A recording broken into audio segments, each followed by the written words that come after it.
I'm coming, bro.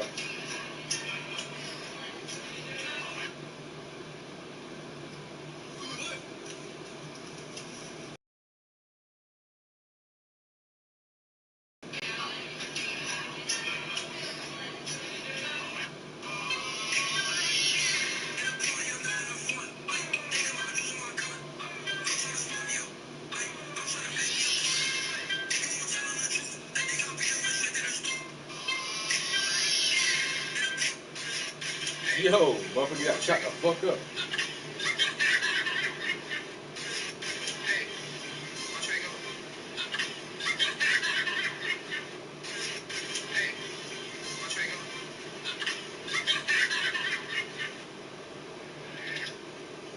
Alright, I'm done. That should have get me stuck on it for an hour, bro. You just got started. That was 3 minutes wasted. I'm really just trying to let the studio cool off, bro. It's so fucking hot in here. The needle is past. It's past the point, bro. You know, when the needle, when that shit go past, it ain't got no more room. It can't go nowhere else, man. It's telling you it's hot as hell. It's off the red meter, bro. It's off the meter, man. That's how hot it is in here today, dude. I'm really just trying to move as little as possible so it can just cool off. Let me I got the regular work clothes on today. I had my first my first summer session for STEM with the kids, which was flipping awesome. Sometimes it takes a couple of weeks to get the kids to come out for the summer program because we give them a couple of weeks break in between the school and the summer, and they forget about us, kind of. And so normally, like the first or second week of our summer program, we don't get a lot of kids until, you know, the word gets out that, hey, you know, we can come out here on Wednesdays. But we had 5 kids today. As soon as I pulled up out to the spot, there was one kid out riding her bicycle. I was like, hey, good morning. She's like, good morning. Are we gonna do stuff today? I'm like, yeah. You gonna come hang out? She's like, yeah. Let me go put my bike down. She went and put her bike down, and then she came over. Then another little boy came over, and then 2 more came over, and then 1 more came over. So we had, like I said, we got 5. And so now at least those 5 know that, hey, the summer program has started. And they'll tell the rest of the kids, like, yo, don't forget that we're doing this thing on Wednesdays now. We probably won't do it next week because of 4th of July holiday and all that shit. But it was a good time today. We just made slime. Made a bunch of slime today. And yeah. So let me go take off my official Outreach Center for Community Resources work shirt with the classic gray cargo shorts and the black, white, gray Pumas. We grayed out today. You know what I'm saying? It was a gray day. It's a great day to be gray. You see how hot it was outside. The pits is motherfucking leaking. Let me go take this sweaty ass shirt off. Sweat. Drip from my balls.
Digital domination, life's a simulation in a world filled with NPCs and fake agents. Fake fully news, fake smiles on fake faces. Prepare to fight the war, get ready for acclamation.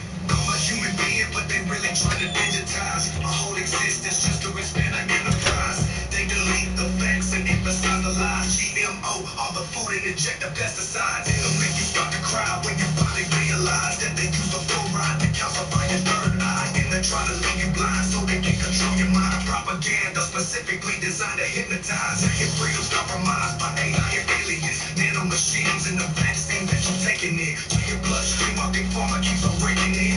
Plenty of profits that they can back in their pockets, and I ain't on topic, but I see the world like God did it. So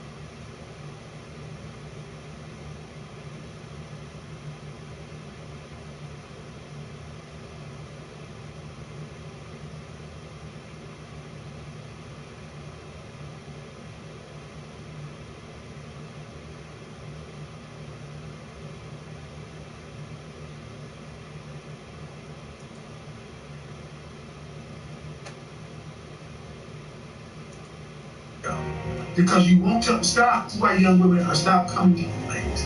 Young women are stop listening to y'all because you won't stop. There's a reason there are 32,000 people watching my show, and a lot of them are women, because you're not telling them the truth. You won't be direct with them. You won't just tell them, look, if you want to have your career, it's going to cost you. You won't tell them that if you want to get married and have kids, you need to do it before a certain age to have a better shot. You know better, but you won't tell them. I need the background. Give me the age. They're between age 21 and 50. What age? If you want to get married and have a family, what age do they start prioritizing? You allow me to answer, Kevin. Yes, I'm allowing you to give me an age. In this conversation. I know a girl that had a baby. I'm allowing you to give me an age. Age range. Kevin, oh my God. This is why they're not listening to you. This is why young women are stopped coming to you, ladies. Young women are stopped listening to y'all because you won't tell them stop. There's a reason that 32,000 people watching my show, and a lot of them are women, because you're not telling them the truth. You won't be direct with them. You won't just tell them, look, if you want to have your career, it's going to cost you. You won't tell them that if you want to get married and have kids, you need to do it before a certain age to have a better shot. You know better, but you won't tell them.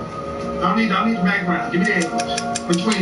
They're between age 21 and 50. What age? If you want to get married and have a family, what age do they start prioritizing? You allow me to answer, Kevin. Yes, I'm allowing you to give me an age in this conversation. I know a girl that had a baby. I'm allowing you to give me an age range. Kevin, oh my God. This is why they're not listening to you. This is why young women are stopped coming to you, ladies. Young women are stopped listening to y'all because you won't tell them stop.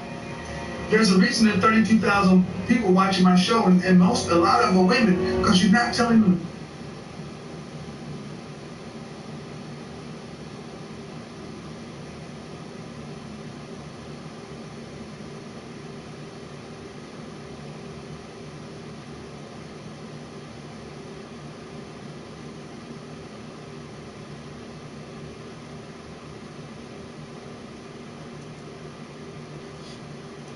Trying to find something to listen to real quick before we jump into this thing.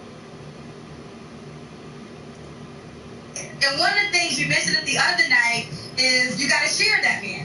A lot of times that man, if he makes $400,000 or more, he may have another woman, and I know I cannot deal with that. So I think a lot of women sometimes say they want these men, but they've never dated it because if they had, they wouldn't be just focusing on the money. Bro, you ain't never listened to Kevin Samuels? He died like 2 years ago, but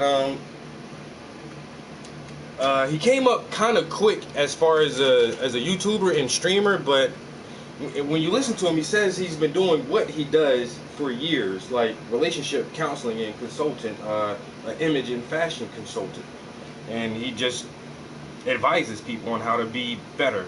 But he goes hard, bro. Like, he's hardcore. He cuts nobody no slack. He tells women, if you're short and fat and you got 3 kids by 3 different baby daddies, no nigga don't want you. Nobody don't want you. You done fucked yourself up, and that's your own problem now. And so either you're gonna settle for an average guy and try to make it work, because you're not gonna get the man you want. And he focuses on high value men. He calls himself a high value man. Somebody who earns more than $100,000 a year, is fit, works hard, business owner, homeowner, and all that good shit. Like, just a high value guy. And his thing is, most women want that type of guy, a high value man, but they're not qualified for it. But every woman thinks they are qualified to be with the top-notch best man in the world, and you're not. And he tries to let women understand that 1% of man that you want, 6'1", you know, $100,000, $200,000 a year salary, business owner, owns all that shit. Like, every woman wants that man. Every woman wants that man, but do all women qualify? Yeah, that was Kevin, bro. He spoke, yo, too much truth, bro. That shit just come across kind of harsh. He had a no nonsense delivery. He had a tough love delivery, and women didn't like that. But that's my thing about him, yo. He went hard on dudes too. Like, he tell a motherfucker, nigga, if you fat and sloppy and you broke, that's your problem. Get in the gym, change your diet. You shouldn't be dating if you don't have money, nigga. Work 60 hours a week. You don't need to just work 40 hours a week if you don't have shit. Work 60, 80 hours a week until you get where you want to be. Go to the fucking gym, dress nice, smell good, and then you can start getting the women you want.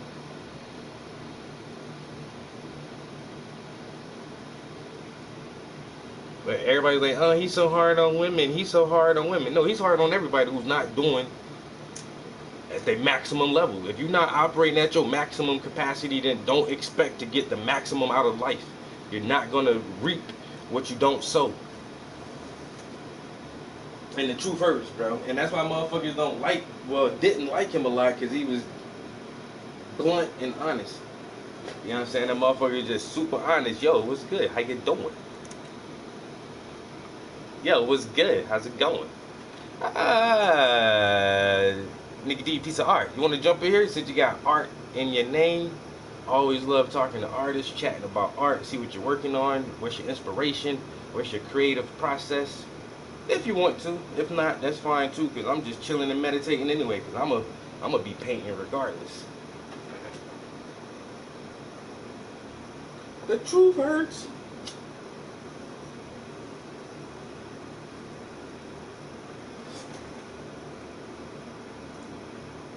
Women that have men with money, but they're not always happy either. I don't judge by what women want. If you want to focus on your career, do that. But see, one thing that women have not been told in this country is there's cost to all of it. You can't have it all. Men can't have it all. There are trade-offs and choices. If you chose to focus on your career, I am all for that. Do it. But it comes at a cost of your prime childbearing years. I don't make human beings the way they are. So this is the choice women have to make. I wholeheartedly agree. And I was engaged into my college sweetheart. I went to Hampton, and I chose to focus on my career instead of becoming a wife. I have no regrets. And just as I hear what you're saying with statistics, one of my best friends just got married last year. She's pregnant, 2 days out, and she's 41, and she's a black woman. So all I'm saying is, yes, you're right. Maybe the statistics aren't there, but it might be out that anecdotal evidence doesn't change the fact. Anecdotal evidence doesn't change the fact. You know people like you. That does not change the reality. Okay. We're actually having a conversation about women having babies in their 40s. That's how warped we've become in the black community, because we cannot get it together in our prime mating and marrying years. Because so many of our Facts. I know a friend who got married last year, and she's having a baby. She's 41. Bitch, that's not prime. That's not prime. I'm 43. I wouldn't want to have a kid right now.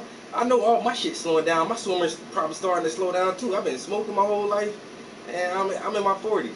You know what I'm saying? It's like, that's high risk pregnancy in your 40s. Your prime is in your 20s, man. Your prime is in your 20s.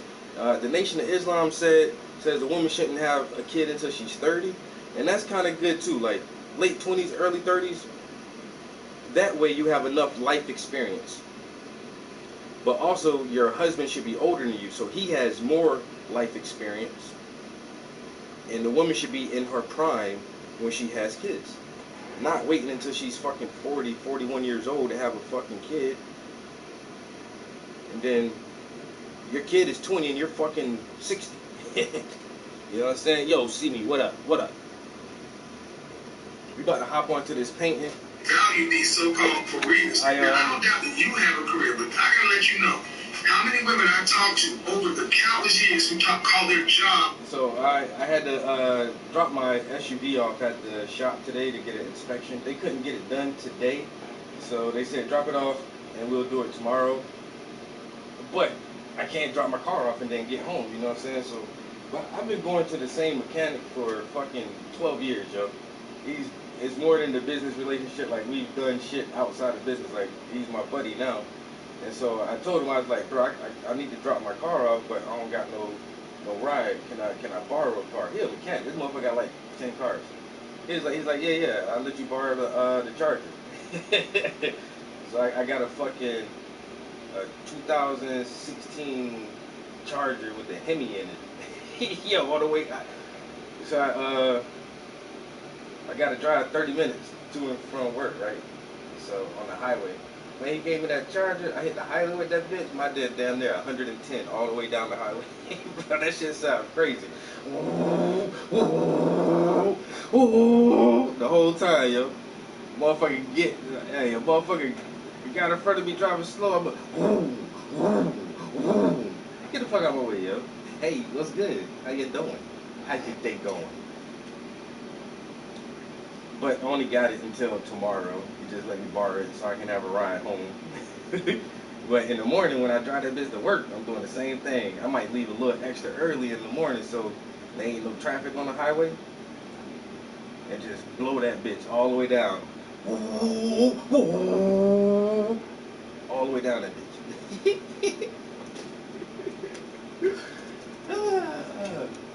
That's the one thing I do like to do, this kind of extreme. Like, I don't think I ever do like parasailing or hang gliding or no shit like that. But driving fast, they got a racetrack that's local where you can drive like super sports cars like Bugattis and Lamborghinis and shit. I think you get like 3 or 4 laps for like $200. I keep thinking about doing that shit, yo. Just getting in the motherfucking McLaren or some shit, and then trying to push that shit to like 200 miles an hour. I've never been 200 miles an hour, yo. The most I've done is like 120.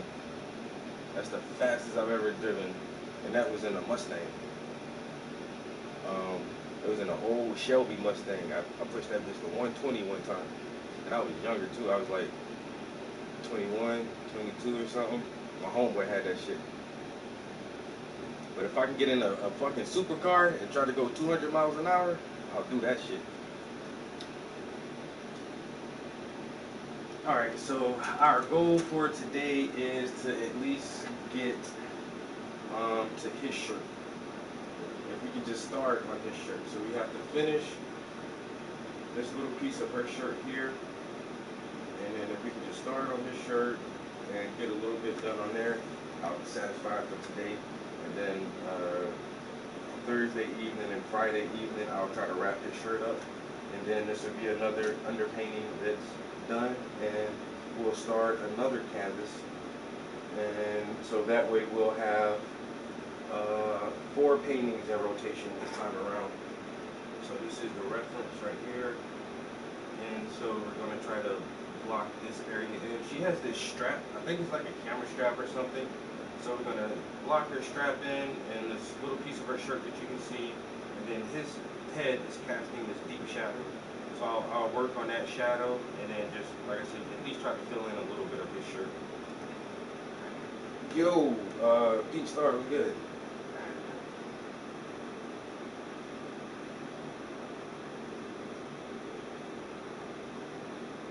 But it's coming along nicely so far. Like I said, let's see if we can get a little cord. I got this phone on the charger still. Then let's move YouTube over. My man Bougie in here kicking it with the clips. You know what I'm saying? Paintings by the Prince in the studio, live in action. I would like to go ahead and give my disclaimer for both YouTube and Instagram. Hi Instagram, hello YouTube. This stream is for entertainment purposes only. I am not a professional and I do not hold any degrees or certifications in any field. So I do not give out any type of advice, whether it be legal, political, medical, scientific, or otherwise. Like I said, I just do this for fun. Most of the time, I have no clue as to what I'm talking about. So I advise you not to believe me if I say anything. And if you do believe something that I say, or you think something I say is true, I always advise you to do your own research and figure out things for yourself, because I am doing this for fun, and this stream is for entertainment purposes only. Do not take anything I say serious, because it's all made up, and it's just for fun. Thank you, Instagram. Thank you, YouTube. So now we can talk our shit. We're watching the debates. We're watching the debates tomorrow night. You know what I'm saying? It's crazy. I looked up the schedule. You know what's crazy? Is they don't want to start the debates until fucking 9 o'clock on a Thursday night. Yo, motherfuckers got work and shit. Don't you know I'm normally in bed sleep around 9? How can I know what's going on and participate and the conversation of this nation. If y'all want to film shit so fucking, broadcast shit so fucking late at night, I don't know. But my homies want to do a live reaction to it. But that'll be in Scranton. I don't want to be in Scranton at fucking 10:30, 11 o'clock on a fucking work night.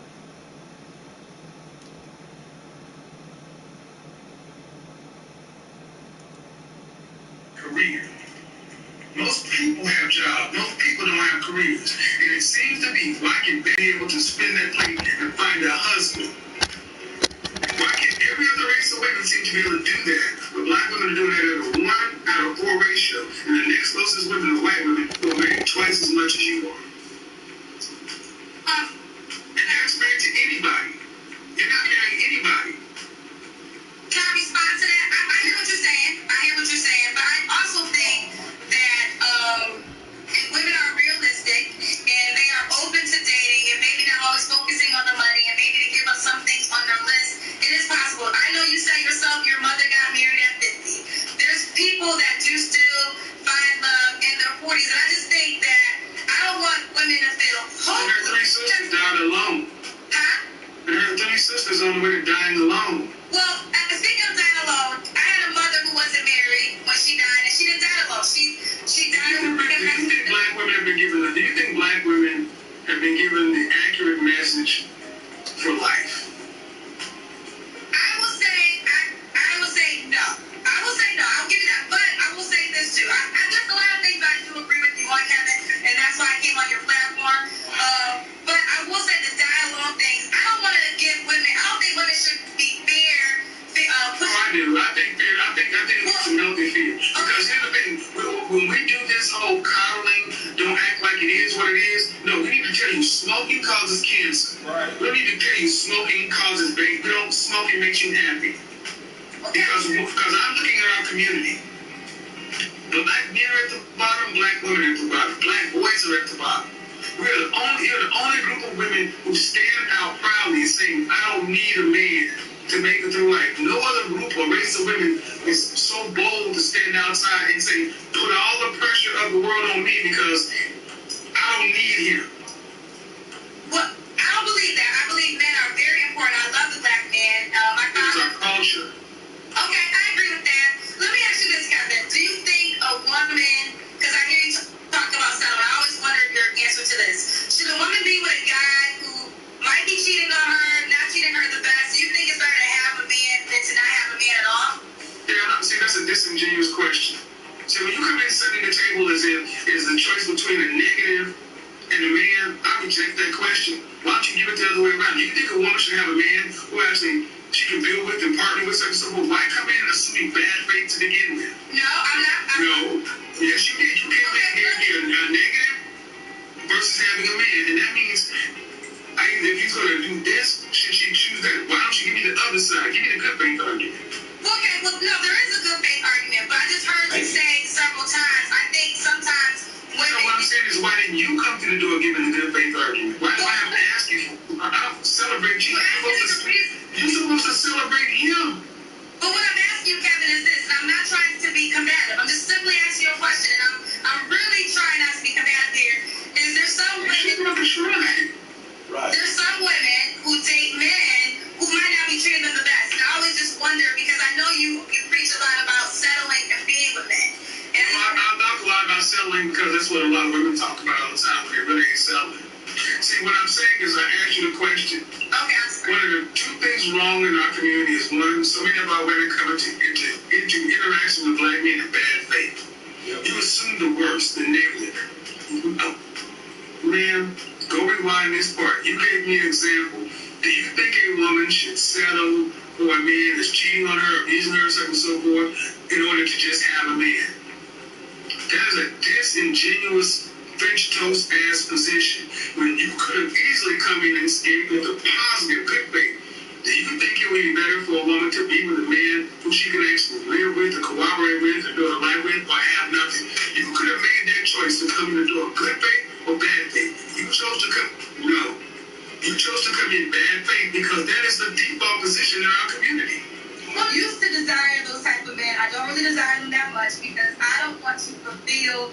what they desire. And one of the things you mentioned the other night is you got to share that man. A lot of times that man, if he makes 400,000 or more, he may have another woman, and I know I cannot deal with that. So I think a lot of women sometimes say they want these men, but they've never dated it, because if they had, they wouldn't be just focusing on the money. There's a lot of women that have men with money, but they're not always happy either. Well, okay, so the follow-up question to that would be, that's the kind of man you would like to have, you just don't like that aspect. Well, I would say this. I'm 41, right? So when I listen to the women, when I was in the 30s, when I had the girls from up here, they remind me of myself. Because I was like, he got to have a lot of money. He got to take care of all the bills. That's what I was on. And I run in those circles. But what I've learned is a lot of those men just couldn't be faithful. So then I learned, well, that's my deal breaker. Faithfulness is my deal breaker. So I've been blessed with the question I have then is, because I hear what you're saying, but then I also like, that sounds good. Okay. Because you, 41 years old, married, any kids? Nope, I froze my eggs though, so I got a safety net just in case. So you're accustomed to a certain standard of life. This is true. And if a man is making the median of what a black man is making, $42,500, he can't afford your standard of life. So is that my problem? It's the reality of the world. See, what happens far too often, especially in our community, is black women wait too long to get married. You wait till you're too old, you wait till you have too much experience, and your experience and your income is going up, and that is inversely proportional to your sexual marketplace value. So can I speak to that? So let me finish making an example, because I hear women come on and say, you know what, that high value thing, I really don't want that because I don't want to have to share again. All right, but then are you going to be able to look at a man making $45,000 a year and respect him to the same level that a high value man will be respected? I would respect a man who's hardworking, and as long as he doesn't try to minimize me in any way. Now that's the biggest thing. If he's okay with me being my full self. You didn't answer whether or not you respect him to the same level you respect the high value man. Because a close attention. He never comes outright and answers any damn question. She gives a monologue. That shit is so annoying. Answer the freaking question. Or no. Well, let me tell you this. I'm going to say yes, only because I'm going to tell you this. I've dated high value men. I've dated the men with the Rolls Royces and all the cars and all the glitz and glamour, and they always thought because they had the cars and the glitz and glamour that you got to bow down to them. And I get it, but I'm talking about the man who's working at the post office. Right. I would say, now, I'm going to tell you my requirements. I want you to be attractive. So if you're a guy that's working at the post office and you're... He asked her about appearance. See what I'm saying? You just want to talk about what she wants to talk about. Just overlooking. attractive and you... No, let me time out. Why do you want to be attractive? I can't have nothing? No, let me explain. See, this is what's wrong with so many of our women. You're not supposed to be the attractive, not us. Okay. Black women today have atavistic mating standards, very primitive. Meaning, I want you to look good. So, he can make $40,000 a year as long as he look good. I'm not saying that. I'm not saying that he can make $40,000 a year. I'm not... That's what most black men make, $42,500.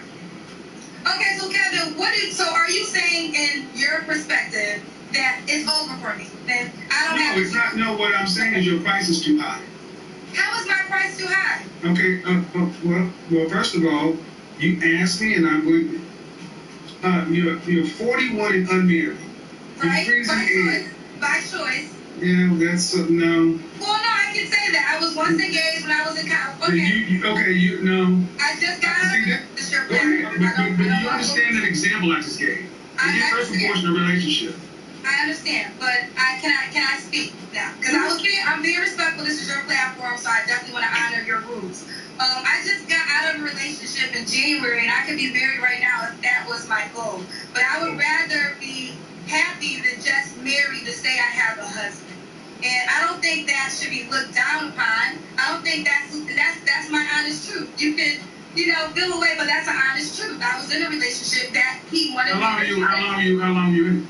We were together since last year, 8 months. Okay. And he was ready to be married very soon, very early on. And I don't want to be married just to be married. I'm not going to live for fear and say, oh, okay. So do you want to be married? Huh? You want to? Go back to what you want. You control access to your body, and for a time frame, women control access to whether or not kids are born. But see, what older women, especially accomplished women, have a hard time accepting is your value has a shelf life. After 35, you're at geriatric pregnancy. If you met a man that you found that you thought was the bee's knees, and he wanted 3 children, you can't carry them. Okay, but Kevin, I will say this, right? Can I just say that? Is that true? I agree with you. I'm not No, either he would have to forego having the children in his legacy, or he'd have to go find someone who could. Or it could be a man that might already have children and doesn't want to. Not my example. That's not my example. That's not this example. Can I just say this? I respect your insight. I really do. That's why I came on your platform. What you think is going to be for my life to be. Andrew, ma'am, I don't know you. Okay, so. The thing is, I'm not going to allow you to start getting upset because. Kevin, I'm not upset. I'm not upset. You came to my platform and asked me this is my opinion. Okay, so to tell me what you're not going to allow me to do, that's not necessary. I wasn't trying to be rude. I was just ultimately. But what would you call it? What would you call it? I'm not going to allow what you say to do what? Because, listen, I hear you, but I don't. There's plenty of women that I know that have had babies in their 40s, that have gotten married in their 40s. It can't happen. So. You're talking black women? Yes, I'm talking black women. 1 in 4 black women were married. 1 in 4 black women were married in their lifetime. So you telling about the aged black women who marry and are 40 and have babies? I'm sorry. I'm sorry, ma'am. I'm sorry. That is, unfortunately, and here's the thing. If you're waiting till your 40s to marry and have babies, you did something wrong in your 20s and 30s. Yeah. I will say this. I focus on my career, which I know you feel could be something wrong. I have no regrets. I'm saying in my worlds, I know women that. Anecdotal evidence doesn't change the fact. Huh? Anecdotal evidence doesn't change the fact. You know people like you. That does not change the reality. Well, okay. I'm not taking away from that. What I'm saying is, ma'am. I'm just saying that. Listen to what we're doing in the black community. Take it away from you. Take it away from your friends. We're actually having a conversation about women having babies in their 40s. That's how warped we've become in the black community because we cannot get it together in our prime mating and marrying years. Because so many of our women value these so-called careers. Now, I don't doubt that you have a career, but I gotta let you know how many women I've talked to over the countless years who call their job a career. Most people have a job. Most people have jobs. Most people don't have careers. And it seems to be, why can Becky, Marisol, Mylene, and Anu all go out and have jobs and careers, just like black women have jobs and careers, and still be able to spin their plate and find a husband? Why can't every other race of women seem to be able to do that, but black women are doing it at a 1 out of 4 ratio, and the next closest women are white women who are married twice as much as you are? This is what we do too often. We do this too often, acting as though women don't have accountability and consequences and the minute they choose. No, man. Okay, I'll let you go on for 30 seconds. And you say a man should be celebrated. I don't know why black women come in and talk about men should be celebrated. You're supposed to celebrate the man. He's not supposed to celebrate you. What other race of women runs around talking about them? You need to celebrate them. What are we celebrating? Well, who's on top? Who leads? Well, Kevin, okay. Who's on top? Who leads? I do say that, yes, the man leads, but I have to just speak for the men that I know that are happily married. They celebrate their wives. They do. All right. Okay. But listen, okay, man, but who? Okay. This notion is toxic to community. It's toxic to relax. Yes, it is. Because it keeps women with this overinflated stuff that they need to be celebrated, to where asking women, I just had a woman on Instagram thinking that being a traditional housewife was tantamount to slavery just because she had to actually cook a damn meal. I saw that. So that's a woman that shares your reflection. How? She's black. Oh, there's my reflection. Okay, I see what you're saying. Yes. So my notion, the notion, the way so many women talk as though you're some sort of god or deity that's supposed to be celebrated. The way we do it over here is men of value lead. Women of value follow them. You celebrate your man. You praise your man. What y'all do on your side is good for you. Hope it works for you. But more people on this side are winning. More people on that side got opinions and no husbands. Especially no husbands they value. So you talk about Russell Wilson. I don't know many men on this side that respect Russell Wilson. Not because he married a woman with a child. It's because he's a simp. Why is he a simp? Why is he a simp? Because that's an entire program. And here's the thing. How about this? Because the men say he is. Well, okay, as a female, then I want to simp. Because if there's a man... Well, then go ahead. Then you, so you want to have a... So, again, and thank you guys. Listen to what she said. She wants to simp. She wants to simp. She wants to simp. Because a man like Russell Wilson, who put Sierra on a pedestal, pedestalizing a woman is... I said this 3 weeks ago. Show me a culture or a race of competitive people where the women were pedestalized above the men. Show me a competitive civilization. You don't. Men's purpose needs to be pedestalized, not the female. It doesn't mean that the one. See, this is the problem. So many women in the black community want to be sitting up like this queen, and if a man is sitting up there looking at you, you cannot fight everybody else, compete with everybody else, and defend the world. Sorry, it doesn't work that way. And that's why so many women, black women, are by themselves, because if they can't be treated like the queens that they think they are, then they'd rather have nothing, and no one's going to stop you. Because if it ain't, because the problem ain't black men. It ain't black men because ain't no man marrying you. When it says 1 out of 4 black women were married, that means anybody. So your career, your job, your accomplishments, whatever's walking around making you feel great and wonderful about yourself, that works well until you're about 55 or 60. Then what? What's about the rest of life? Are you asking me that direct question? The ultimate point is we get nowhere when we have women who still think they should be celebrated ahead of the men. Well, I think they should celebrate each other. And maybe we have Who should be celebrated? Who should lead? My man, Nate the Great. That was the wrong. Yo, Nate the Great.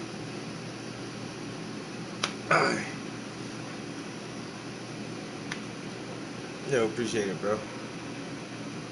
Trying to get this little black end work real quick.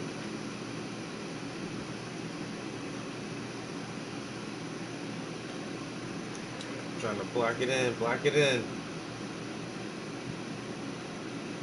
Then I'm gonna try to put one more on the canvas and get another one blocked in before I actually start working on any of them.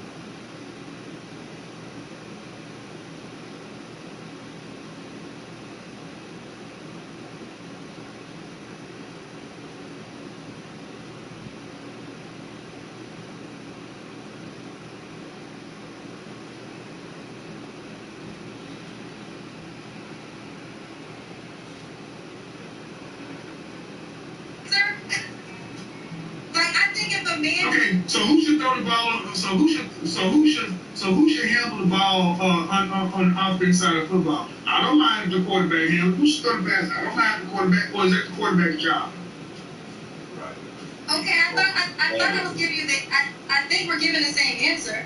No, we're not. We're not, because I don't mind. See, it doesn't matter if you mind or not. It's what it should be. Okay, so if the man leaves the household, I don't feel like the female can't have an opinion on anything. Well, she can. She's valued counsel. And I do think the man should be celebrated, but I also think, and I've witnessed it, men who hold their wives to high value and will do anything to protect her and will say that they would not be the man they are without that particular woman. I had men, high value men that you call high value men, say things like that. So I know what do women say about their men? Say again? What do women say about their men? Oh, they love them. them, they appreciate them, they think that they're their king. So it goes both ways. They're celebrating each other. I don't think that's a bad thing. Okay. Are different when you're around company. That's what she don't understand. And a real nice speak, and she hear one too, but they don't want people to know how they really feel in their relationship. Really go off that. She go ahead and keep seeing all these people. You see so much, but yet you don't have nothing yet.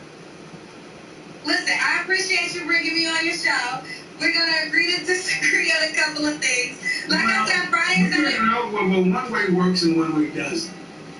Right. Well, I mean, I will say this. Maybe I live in some exceptions to the rules because I'm just speaking on the things that I You do. do. 1 in 4 black women were married. You do. And I don't know where you. I don't know if you just look at my show Monday through Friday. That's the world.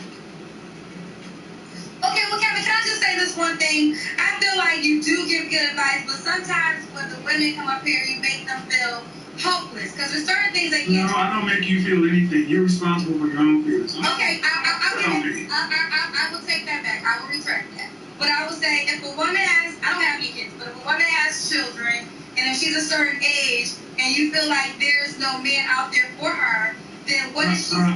So if I tell a woman what the statistics are, Yo, my man. and what the Mike, men, and if I tell you what the men are saying, see what you don't seem to realize is if I had a drone follow me every day when I go out into Atlanta or around this country, how many men will come and say from high school to on walkers saying thank you for telling the truth, thank you for saying what I can't say, every day, dozens of men. Man, her face, she just, she's so frustrated that she had a very strong platform and very vocal, and she thinks she's a life coach and she tells women all this stuff and this and that, and then she comes on his show and she can't, none of her arguments stand up, none of them. All of the shit that she spits to all of her viewers, all of the, hundreds and hundreds of women who listen to her, now she has to be confronted with a real fucking man, a real man who's actually intelligent and knows what the fuck he's talking about. And none of her arguments hold water. None of them. And now, when all of her viewers saw this interaction, this back and forth, they gotta just concede with, like, yeah, he's right. And there are some things I didn't agree with Kevin on. And that's just the world. You're not gonna agree with, well, you shouldn't agree with anybody on anything 100%. And if you do, that's kind of weird. And I really appreciated everything he kicked, but there's a few things I don't agree with him on. And but when someone like this comes on and tries to challenge him and, oh well, this and this and, no, shorty, it's not like that. It's not like that. Not if you want a real man.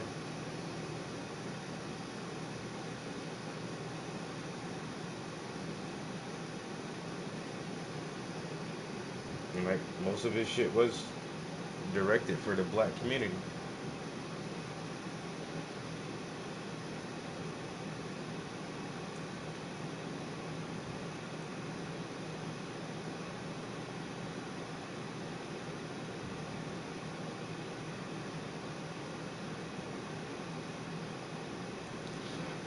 I think I actually had watched this one once before.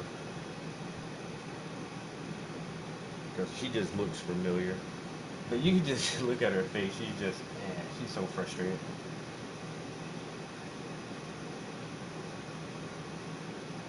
But Kevin will really get you thinking. You gotta really think about this shit now. Think about your response and think about what you're saying.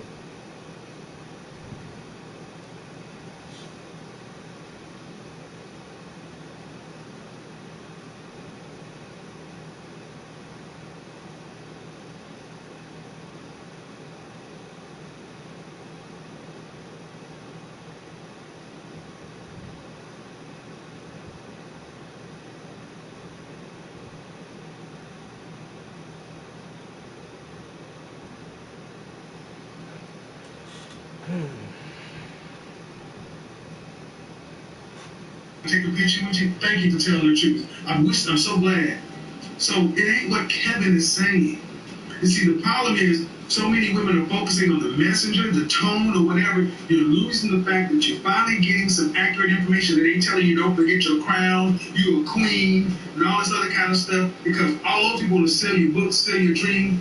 When you talk about leaving hopeless, I think many women who bought this bullshit that these men have been selling and then turn around and find out they're cheating just like everybody else, and ain't the man they say, then they should feel hopeless. At least I'm telling you 2 + 2 is 4. Make a decision what you want, 2, 2, or 4. Okay, well, first of all, you're absolutely right. That speak your praises. Like I even said, there's things that you have said that I haven't. You ladies do this. You oversimplify what I say and then expect me to actually hold that. When have I told a woman that she can't get married? Well, I know you have this thing called the danger zone, and you What does that mean? wants you. What does that mean? The danger zone is she's in a certain age bracket, like if she has kids, if she's overweight, and if she's a certain age, you have Kendra, you've just proven that you don't know what I talk about. That's not what the danger zone means. So this is what I mean. You're a professional woman, and you're in media too, right? You know yes, I am. And you watch my show. I defined the danger zone countless times, and you still were saying something that ain't. The danger zone is the years between 27 and 35. Okay. Well, this is what I'm saying. That's not it. Okay. Yeah. Oh. 27 to 35, when a woman needs to really focus like a laser on the outcome she wants. If you want to be married with children, you need to focus like a laser, because after age 30, by 35, you get what's geriatric pregnancy. That's not Kevin. That's nature. That's biology. See, what happens so often is you ladies get triggered. You think you hear what I say. You're going to try to make the danger zone be all that stuff, and it was none of that stuff. Okay. You're going to try to say, well, you tell a woman that they're this and that, and I don't say that. Okay. Man, you'll be able to go back. This is going to be up. You'll be able to hear what you said. And the fact of the matter is, I don't tell women that they can't. I tell them it's unlikely depending upon their particular situation. And yes, let me reiterate. If you are a woman over 35, overweight, and with children, it is highly unlikely that you're going to find a man making 6 figures plus who wants to marry you. Because those men want something in return too, and they typically don't want somebody else's children.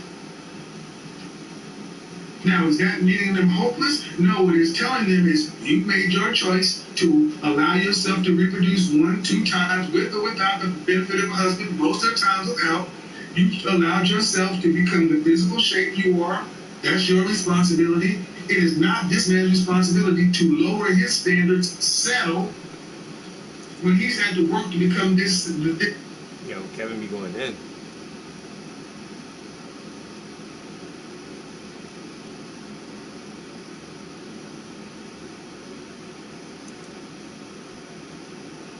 You could imagine your ideal way of working.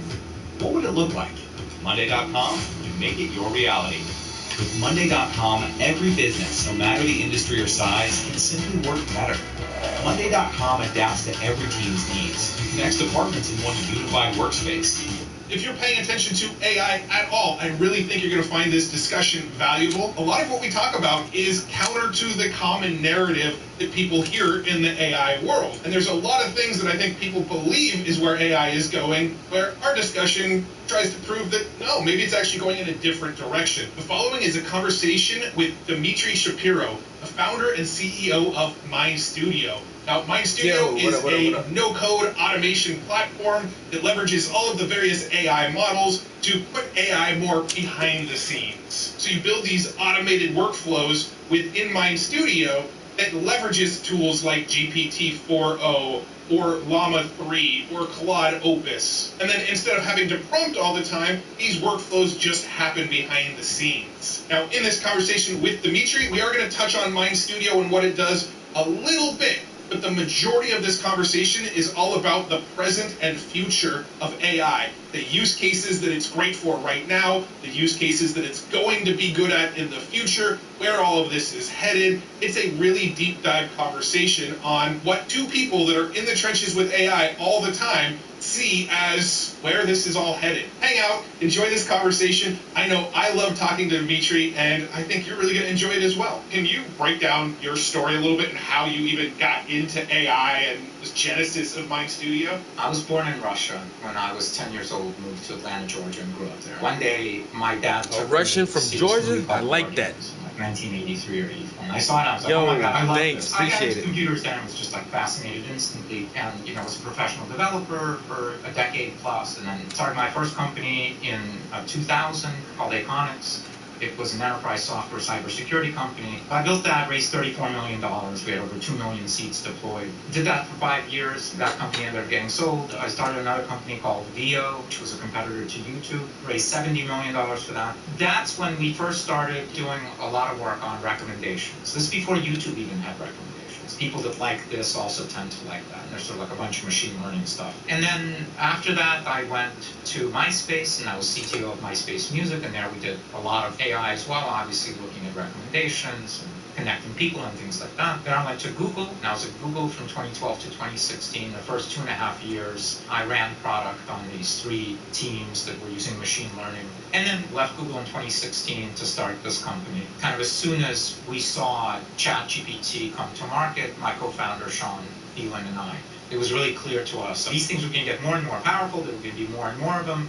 We predicted OpenAI was not going to run away with everything. These things were going to go to commodity. And sort of the ability to be able to do applied AI, to be able to take like all of this raw material of intelligence and allow individuals, businesses, whoever, to mold it into the right forms to be able to get stuff done. I tend to describe AI as sort of being this like intelligent goo that you can sort of form into anything and get it to do anything. Right? But by itself, it's just goo. But it's really malleable. And so if you know how to like form it into different things, you can create amazing things with it. And that's when we started building Mind Studios 1.25 years ago. And yeah, and here we are now. As someone who, obviously sees all of the models, because you have a tool that's sort of model agnostic, right?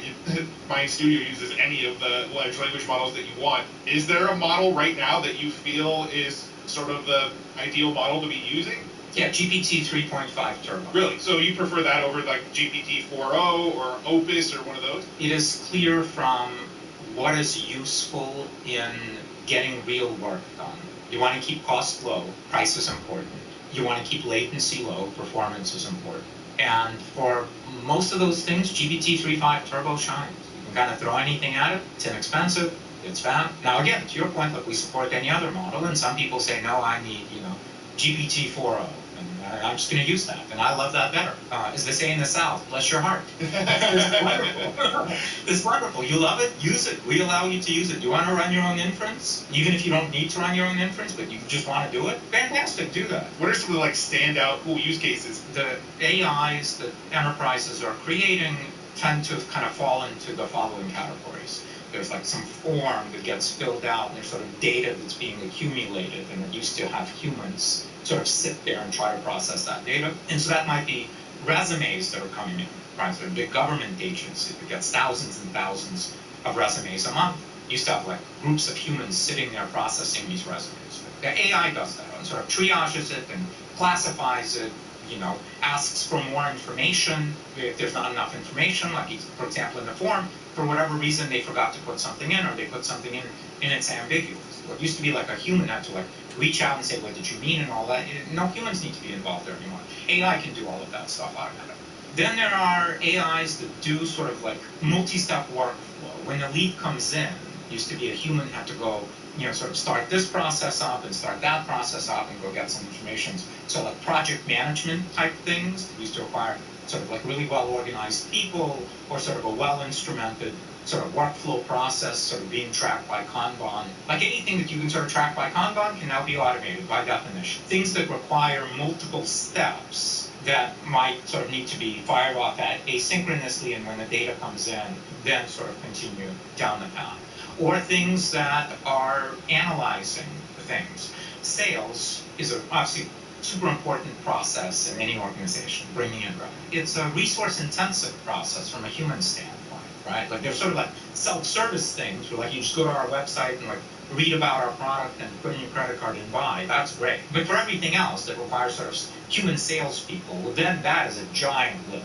because salespeople, first of all, there's diversity in their skill set and their ability to be able to engage customers and do stuff. There's time limitations, only so many hours in a day and things like that. And so like sales automation is a common pattern. Let me give you an example. Many conversations that everybody's having now on video, for example, tend to have agents, transcribing agents that join, right? Fireflies, Otter, etc., right?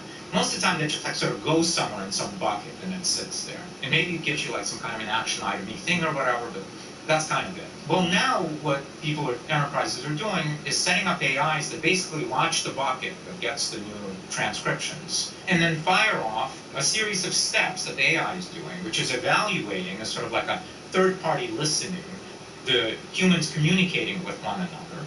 And this one, of course, is on the side of the salesperson and sitting there and saying, is this prospect ready to buy? Are they asking the buying question? Or are they saying they're going to buy, but they probably are not going to buy because they haven't asked all the questions that would be required to truly demonstrate that they understand what the product does. They're nodding their heads. They're saying yes, but the AI doesn't think they're understanding the product. In fact, maybe let's give them some additional collateral that's specifically custom-made for them by the AI that helps them see the product from a different angle or preemptively answers their questions that they were too afraid to ask because they didn't want to look like a fool. They didn't want to ask stupid questions, which is a common problem in sales. Salespeople want to know. They tend to get this thing called AI, where we're sitting there saying, hold on, boys or girls, let me explain to you that you're not seeing each other in the right way, and like, let's get this deal done, right? And so like this kind of intelligence injection into sales where the AIs can spend, meaning that can scale, it's not blocked by hours in a day. It can process every meeting. It can process every conversation. It can ask all the what-if questions. It can generate all the content follow-up that's needed that would have never been generated by a salesperson because the salesperson wants to go to the next call. And so follow-up is really hard for salespeople. AI trainers is really interesting, seeing a lot of those. Keeping teams aligned. You know, every organization is constantly changing, evolving. The market is changing. And so retraining people and keeping them aligned as the organization shifts and evolves is really, really hard. And, you know, requires teams, and that doesn't scale for most organizations. They can't get the team if they're small or medium. If they're too big, the teams move slowly. Now AIs can do that, and that is extraordinarily important. And again, at scale, that's transformative. So organizations are about to get radically more aligned. And when they're more aligned, out comes productivity and out comes success. Do you think the current large language models are better at sort of a salesperson is going to be very, very patient with the person on the other end and answer all their questions and keep going with them, where a real human salesperson is, like you mentioned, going to want to get off the call, close the sale, get off, move on to the next one if possible, right? But you were talking about how these AI models can actually sort of read between the lines and understand that, okay, they're saying they like the product, but maybe, you know, there's some extra information there that's just trying to get them off the call so they don't have to keep on going with the sales call, right? So do you think the AIs are at a place right now where they're actually better at sort of reading between those lines than humans are? Absolutely, than most humans are. I'm certain that there are some humans, great, empathetic, insightful people, salespeople or anybody else. Some people are just better at reading the situation, reading the room, understanding other people, really listening than other people. And those are rare. So most people don't have that skill and don't have the patience and sort of don't have the time for it. And so yes, today's AIs are dramatically better than the vast majority of people at doing that, of like looking at the situation and again sort of asking the questions. What's not being said here? What might be being said? What else could it mean? And sort of enumerating all of the potential configurations of kind of this reality of the situation.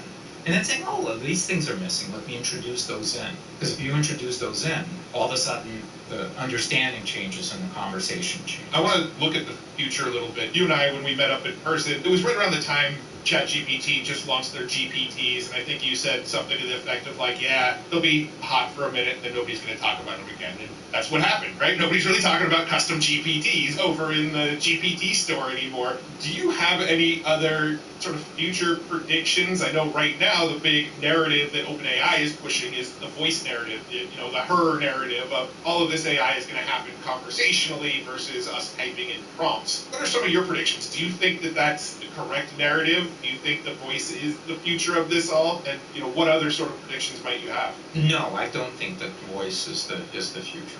Not that it doesn't have applications, it certainly does.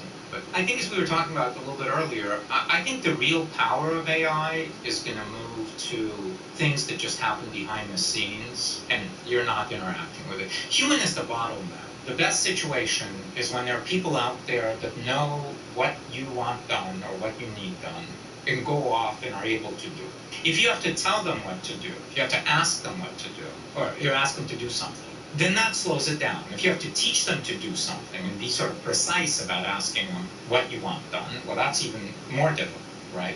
It requires more time, more miscommunication, etc. And so the more we can get humans out of the loop of having to give any kinds of commands to AI, the better.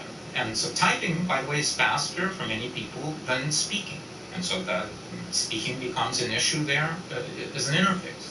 But even typing, you can type 150 words a minute. It's still like restrictive. I'm certain that, again, if we fast forward, 1 to 2 years, most of the things that AI is used for has nothing to do with typing or speaking, has nothing to do with humans being in the loop. Humans benefit from it, and humans get involved periodically when they need to be, because a human wants to hear from another human in a sales situation. It's like human talking to AI that's selling them something, even though people are trying to do that now. I actually think that's a completely wrong approach. That certainly is a novelty. Nobody wants that.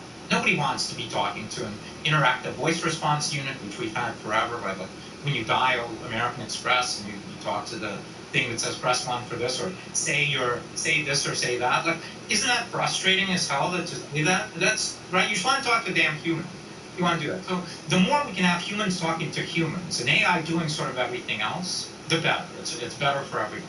There should be sensors everywhere. Periodically now I wear the Meta smart glasses. You can ask it to see things. I keep thinking hear that things and query things and all. I keep thinking that voice commands are good. I don't know. Just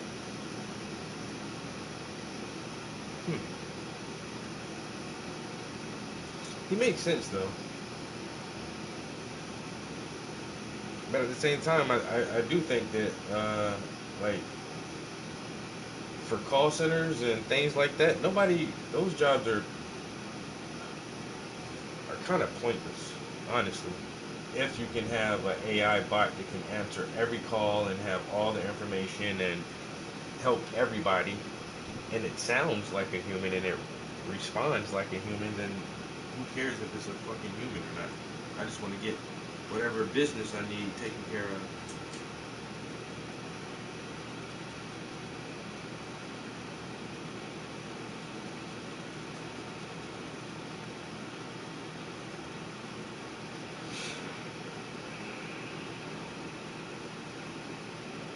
And so we'll have the ability to, when we need to speak to information technology, we can say it, we can type it, it understands us, that's great. But again, the real productivity gains, the real innovations, the real things that can scale, are all things that require humans to get out of the way so they can sort of work at inference and line speed and just get stuff done. I have the Meta Ray-Bans as well. This might just be more of a me issue. It may not be a common thing. But honestly, I feel awkward as hell talking to my sunglasses, right? Like, when I'm out in public and I have, like, a question, I'd much rather pull out my phone and, like, either Google it or ask ChatGPT than press a button and be out in public talking to my sunglasses. It just feels weird to me. It might be a generational thing, right? Like the next generation of people coming up that may not have that same sort of insecurity around it. But for me, I just feel weird. If it's worth showing off, it's worth protecting.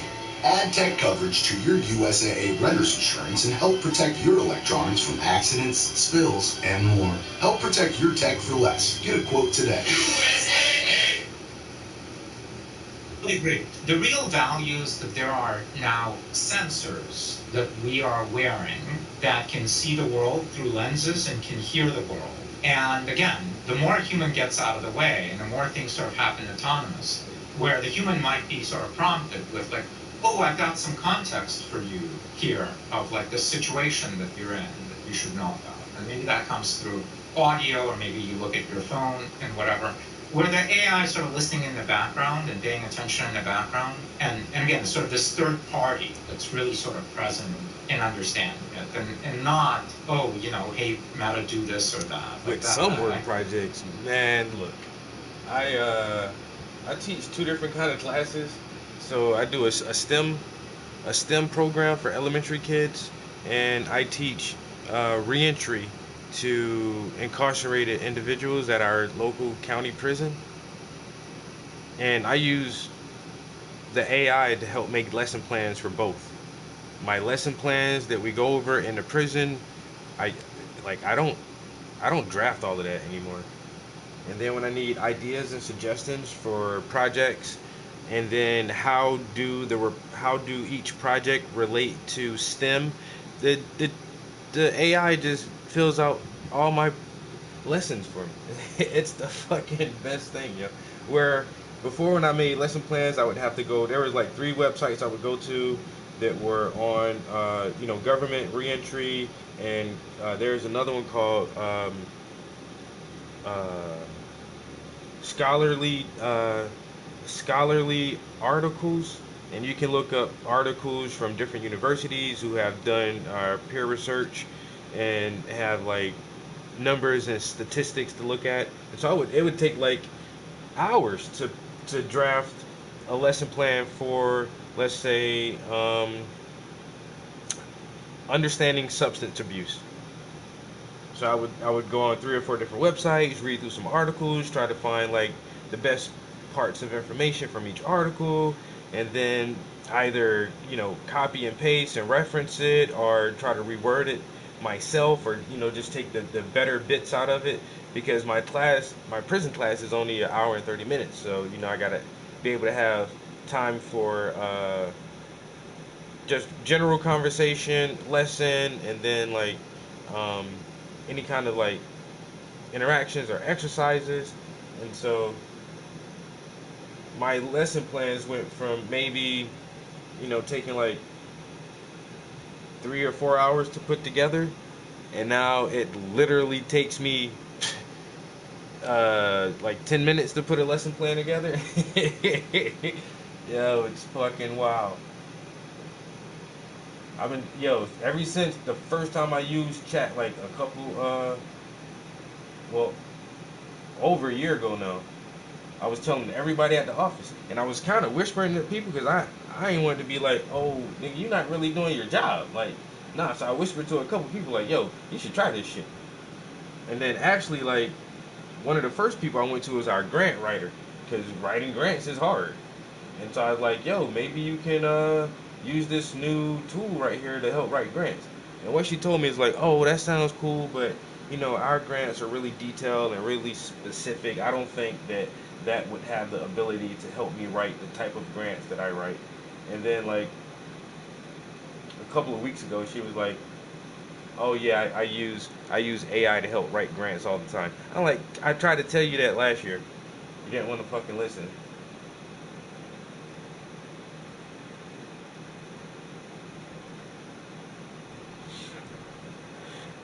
Trying to tell everybody. I even told our head director, I think that our organization needs a paid subscription to one of these platforms, whichever one you want to pick.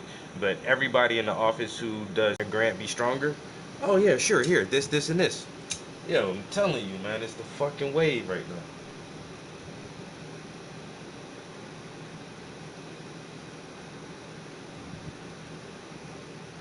It's the wave right now. Like I said, I didn't use it to make images for my art. I didn't use it. I made music. I made music with this shit, yo.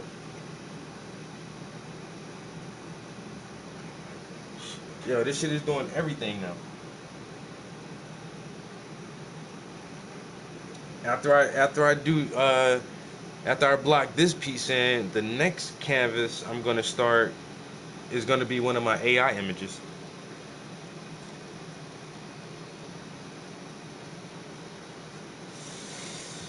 Yep. I have a couple of subscriptions to some of these platforms, which are fucking, I don't know, they're just cool and very useful. It's a tool. It's a tool. It's a tool.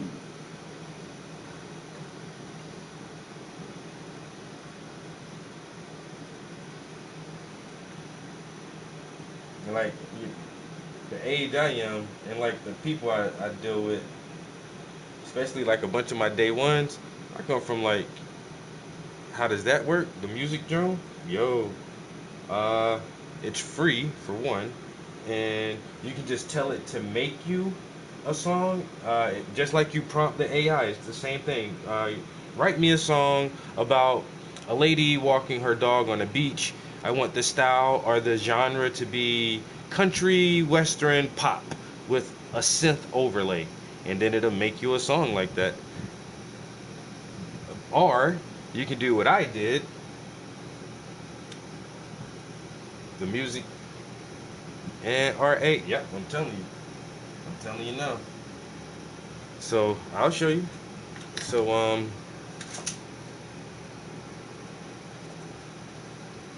Suno. You use Suno to make songs, yo. This is a free service. Hold on.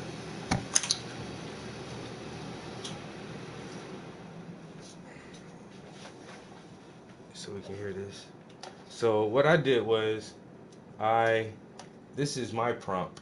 My prompt is rap, trap, drum, beat, bass, drum, and bass, Dirty South, Texas, ATL. You know what I'm saying? 'Cause I'm from South Carolina, so I like that Dirty South style.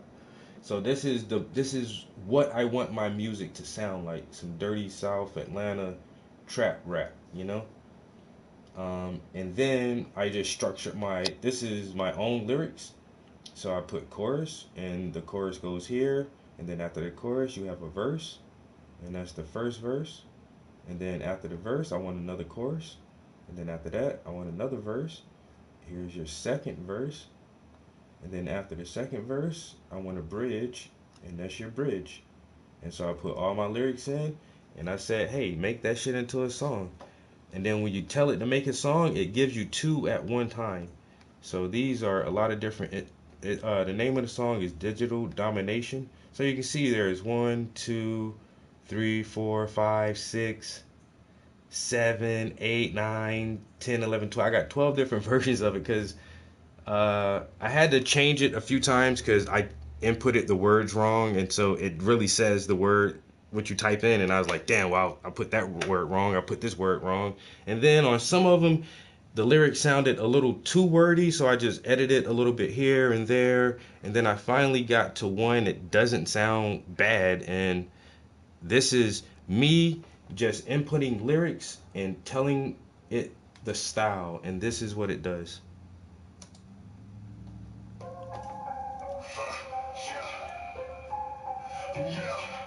Digital domination, like a simulation. In a world filled with NPCs and fake agents.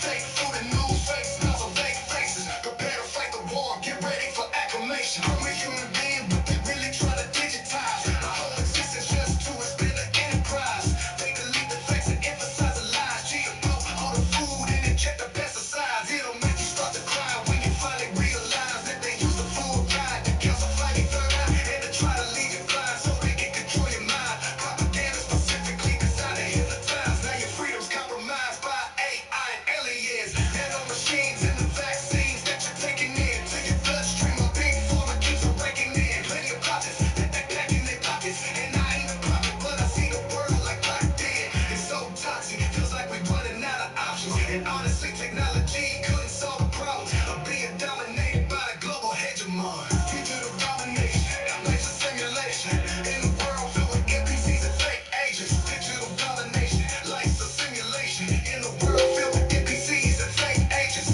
Fake food and news, fake smiles and fake faces. Prepare to fight the war, get ready for acclamation. These smart devices, applications that can make you famous. Digital domination, instant gratification. Now we losing patience with a short attention span. Dumb them down so they can recognize a scam. Chatbots, Photoshop, TikTok, and Instagram. A whole generation who's only playing is only fans. And FTs, UBI, crypto on the blockchain. BlackRock, State Street, really on the start of man. Start to cry when you finally realize that they use the fluid ride to calcify your third eye and to try to lead you blind so they can control your mind. Propaganda specifically designed to hypnotize. It'll make you start to cry when you finally realize that they use the fluid ride to calcify your third eye and to try to lead. Yo, that's fucking wow. I can't stop listening to these shits because that shit just amazes me that it sounds like that from just putting lyrics in that shit, yo. That shit's stupid, yo. And that's now, right now. So next year, it's gonna be even better. Not even next year. By the end of the year, it's gonna be even better, yo. Yo, kid, yo, that shit is dumb, bro. It's dumb. You know what? Like I say, I kept playing around with the idea of like making me a mixtape because I still like to write off and on. Now I can really do that shit. Because the only thing that really stopped me from making a mixtape is, well, one, time, and plus I don't know any studios, and then how much do they charge for studio hours nowadays? I gotta find a producer to fucking get beats from, which is more money than you gotta pay for mixing and mastering. Like, I don't got the time, energy, patience, or money for that shit right now. But I can sit here in my studio and write some lyrics, and I don't even gotta type. I could just type it in my phone and do that shit on my phone. Type it in and do it in my notes, and then copy and paste it in there, and then I got a fucking song, bro. Like that song right there, I never recorded that shit. That was just raw lyrics that I wrote. Now I took a bunch of my old songs that I actually did record, and I'm just taking all my old music and just throwing my lyrics in here now. So I did like 6 songs, but I got like 25 songs I recorded. I'm just take all my old tracks, like slowly but surely, and just put them all in here, and then make that music new, and then just write some new shit. I could just write new shit and plug it in here, bro. So that's Suno, and then I use Midjourney for my art, yo. Like Midjourney is the shit, yo. What's next is large action models. So what we have now are large language models that can understand speech and human language. The next thing is large action models to give the AIs the ability to perform actions for you. So if it can have access to all the applications in your phone, in your emails, and all of that stuff like that, it can just do stuff for you. You can just say, I need to go to my sister's house in Florida on the 13th of next month.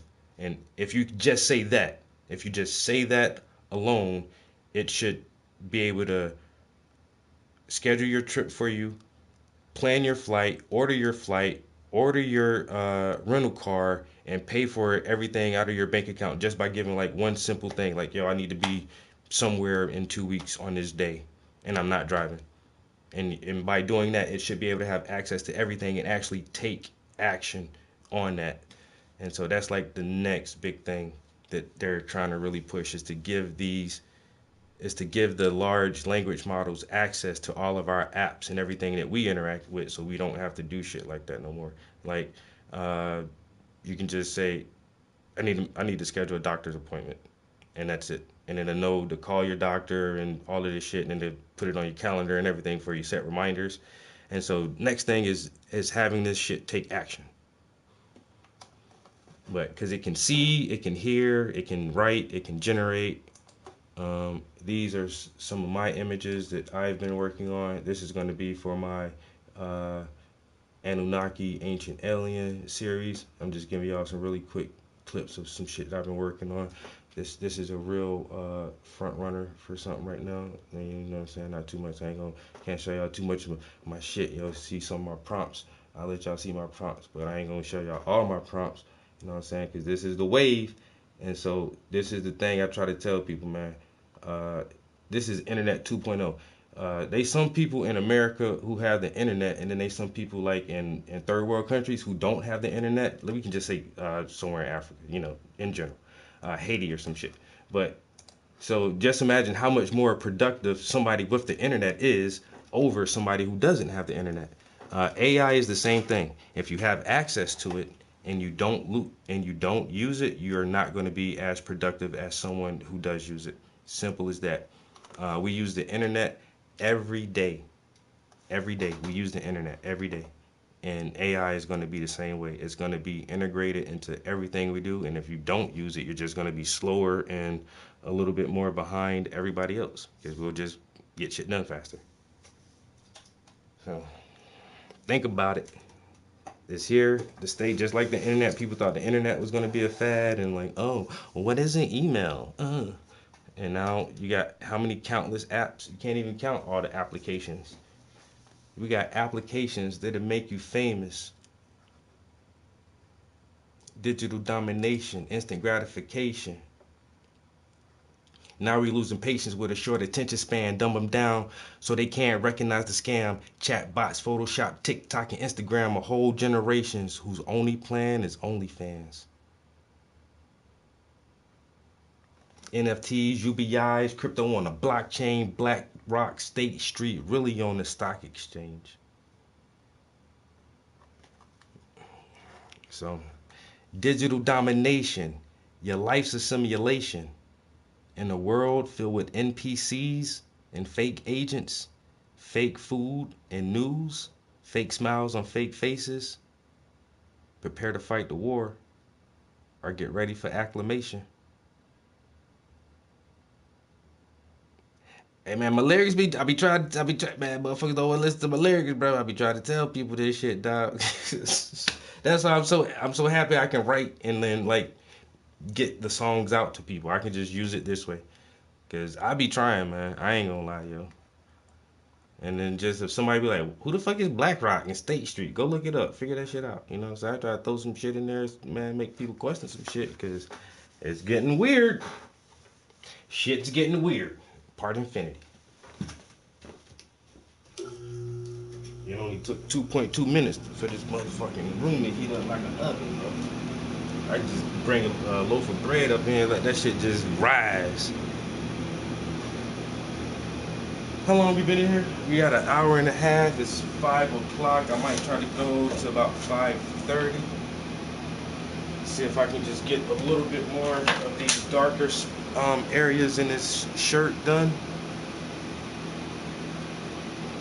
Yeah, AI is definitely the new wave, man. This shit is, and once again, it ain't going nowhere.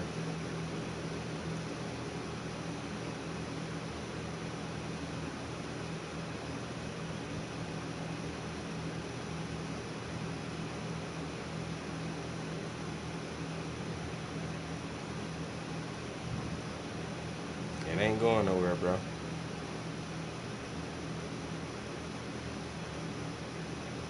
So.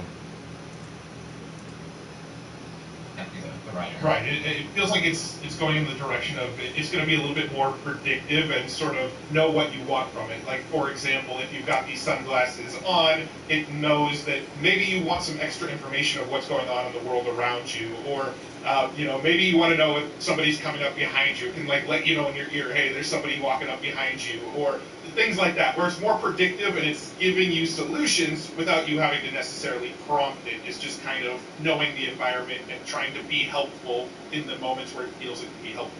Yeah, I'll give you a killer app for most people. Most people are really terrible with names. And so if somebody's coming at you, if AI says that's Matt, that's a killer. Yeah, especially if it's in glasses with like a heads-up display or something too. Like, hey, like it's got a name tag above the person or something, yeah.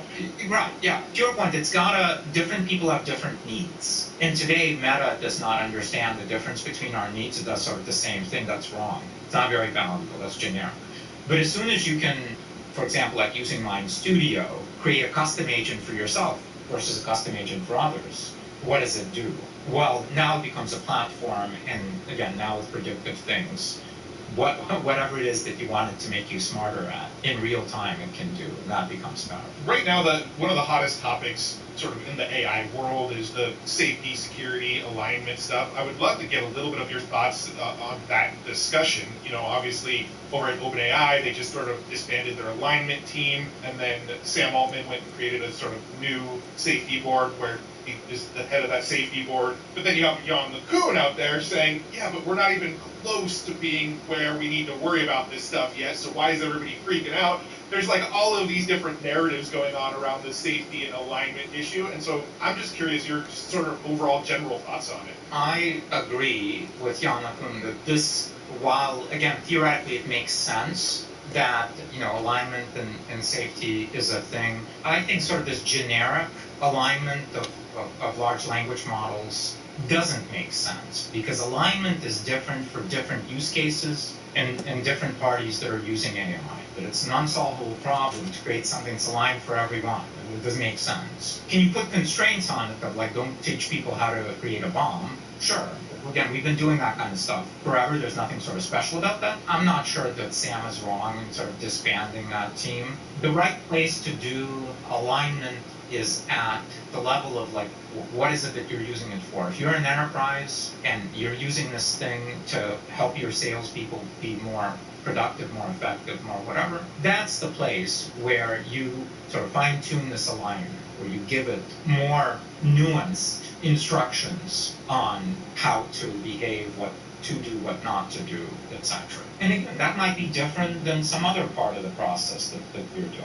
When I think of like alignment in this sort of general sense, when it's just sort of generally being used, I almost think of it in the sense of like the paperclip maximizer scenario, right? Where you basically tell an AI to go make paperclips at whatever cost, and then it starts eating up the human resources and deciding that, like it does whatever it has to do to make more paperclips, even at the expense of humans. And from that perspective, I totally agree with Jan LeCun, because I don't think large language models are going to get to a point where that's an issue. I don't know enough about the sort of algorithms and the math and all this stuff underneath it to talk super intelligently about it, but from my understanding, a lot of these large language models are basically predictors of the next word, right? They're basically data and statistics and predicting the next best word in the statement based on the prompt that it was given. And that technology, I have a hard time seeing it get to AGI and getting to like this paperclip maximizer scenario, because it doesn't totally understand what it's doing. It doesn't understand the logic behind what it's doing. It just understands its training. And that's sort of how I see it from my view of where we're currently at in large language models. But again, I'm not an engineer, I'm not a scientist. Yeah, look, I actually think that you don't need to be an engineer or a scientist in this case. So again, let's play around with, sort of arbitrage the cost and whatever. You could come up with this kind of a scenario, like it can do that now. You can say, give me a plan to do it, and this might be like one of the plans. It's like, let's deplete the world of all precious metals, make paperclips out. And then, theoretically, if it was connected to a factory, you could go ahead and run the machines and do it. But like, so what? Who would do that, and what does that mean? You could do that now. I don't need a large language model to do that. Like, if I wanted to sort of do that, I can write a simple Python script that does that, too. Yeah, but even in the scenario that you're mentioning, somebody could go and unplug this machine still. Exactly, yeah. There's a show called Electric Dreams. I think it's an Amazon original. And I think the second episode in this thing is called The Factory, which sort of has a scenario like this. It's like this post-apocalyptic world where there's like this factory and it just like produces junk, robbing raw materials from the world, and sort of by drones delivers this to these like now primitive people. They're just living at the like edge of the factory, and it just like drops stuff. It's like killing all the raw materials, siphoning them off and just giving them junk, and finally they have to like Wait a break minute. this What the name of the show is? That's generally silly.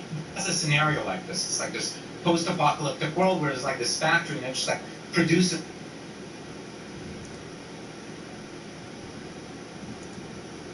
robbing raw materials from the world. Yeah, look, I actually think that you don't need to be an engineer or a scientist in this case. So again, let's play around with this for a second. So let's say that you took a large language model and somehow connected it to some factory that produces paperclips and has the ability to source more materials to produce paperclips. And this thing did its token completion and said, oh, what I need to do is order a bunch more raw materials. I like finding post-apocalyptic shows. That's my favorite kind. The cost and whatever, you could come up with this kind of a scenario. Like, I think I've amounted enough skills in my life that I could probably survive that shit. That's why I try to stay physically healthy, just in case. You know what I'm saying? If I feel really, really bad, I'm gonna go to my doctor. I'm definitely going to the doctor. I've had surgery once, and there's just some things that you need professionals for. But at the same time, like, if shit was to collapse and this shit was really about to hit the fan, I want to I want to believe that I'll be able to survive at least like the first winter. You know what I'm saying? At least survive the first winter with no real struggle.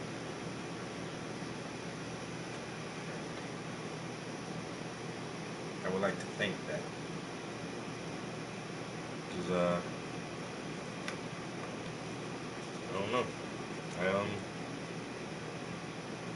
Like I said, man, my family are really big outdoorsy people. You know, we done been in the woods for days at a time,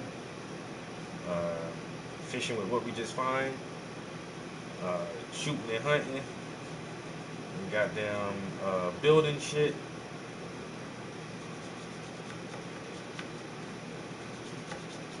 Gardening, foraging, like we not do all that shit. Preserving.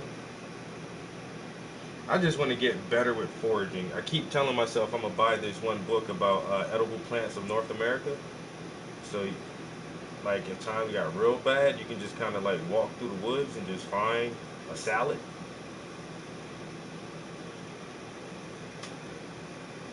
Most people can't even do that. I know a few plants and mushrooms that you can eat. Wild onions, some roots. Like you gotta be able to identify like certain roots. My man said, I'm definitely surviving the motherfucking apocalypse, bitch. I know what you mean. We gonna be out here. I'm saying, like, I was in Boy Scouts. I was in Cub Scouts, Boy Scouts. I said my family wanted me to go to the military. I got a lot of military people in my family. But that's why I learned how to do everything else, like how to hunt and shoot. Like all my uncles who was in the army and shit, like they taught me all that shit, you know.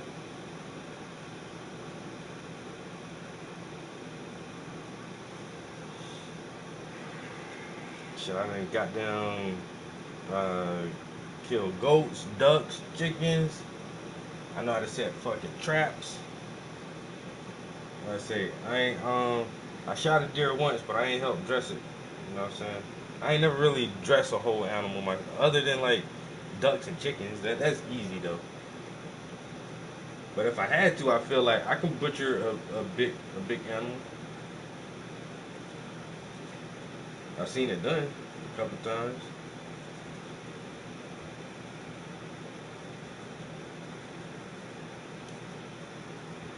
So, Army. Oh yeah, you know what I'm saying? Trained. Hey, I was trained by the professionals. My Uncle Sam trained me. Yes, I'll definitely survive. I know that's right. Bitch, I done been in the desert. I done been in the motherfucking jungle. I had to drink water out of a hoof print of a horse. You ever had to do that? And I ain't had no motherfucking life straw, bitch.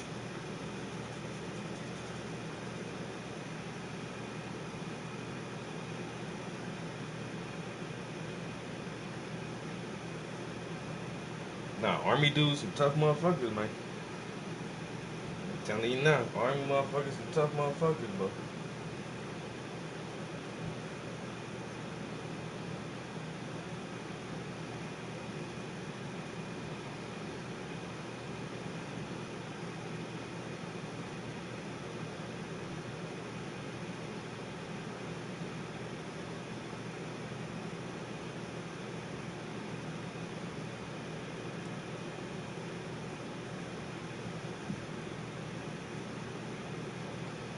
One thing I need is more ammunition. Mizu, what's good, bro? Oh, you already know that. Hey, whenever I'm in here, it's a good day, man. It's a good day. As long as I'm in here, everything is all right in my world. I don't know about the rest of it outside. It can be burning down right now. And I couldn't tell you no different. But as long as I'm in this motherfucker, everything is golden. Everything's golden, baby. I'm trying to tell you.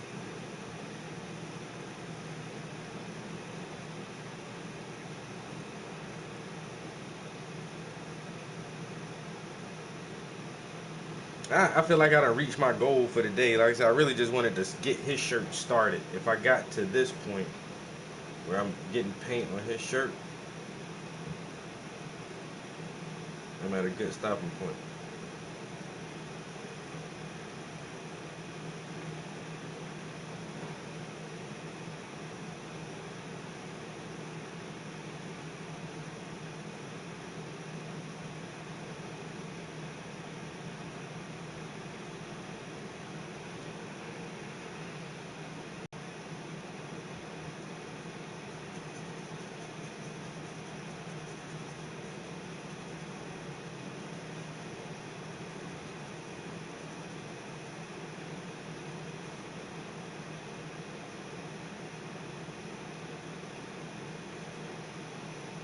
Alright.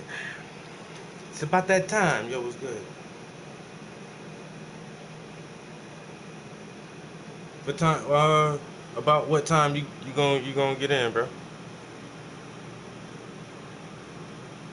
And the other question is, are you gonna stream a little bit?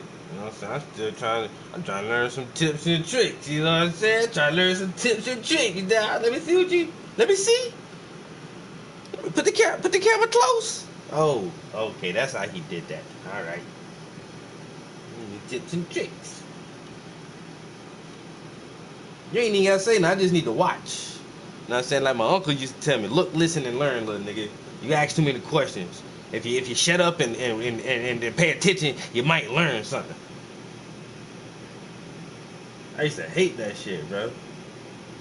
Cause I'm a talkative motherfucker. Hey, what is it? Man, look, listen and learn, nigga.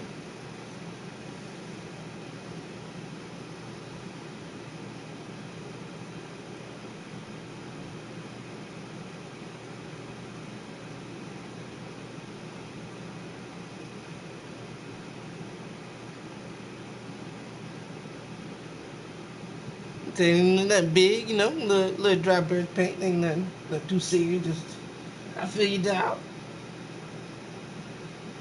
I feel you. Just do a little, ain't gonna hurt him too bad tonight.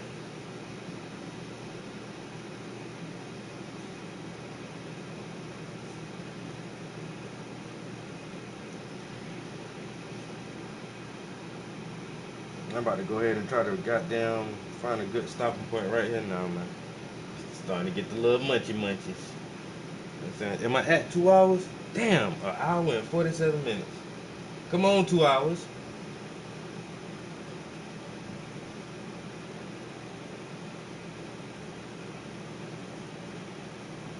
I might not make 2 hours this evening. I ain't gonna lie, bro.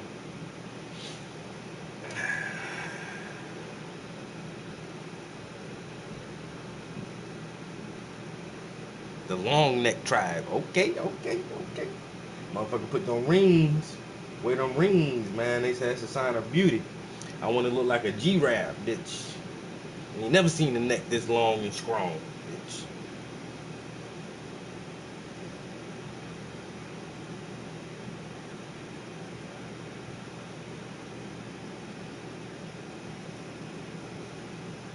The neck long, bitch. I got motherfucking 11-inch neck. Damn near a foot on this bitch.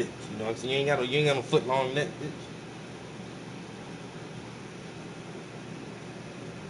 You know how much gold I gotta weigh on my neck? You ain't got this much gold. You know what I'm saying? I'm the sacred calf around this bitch.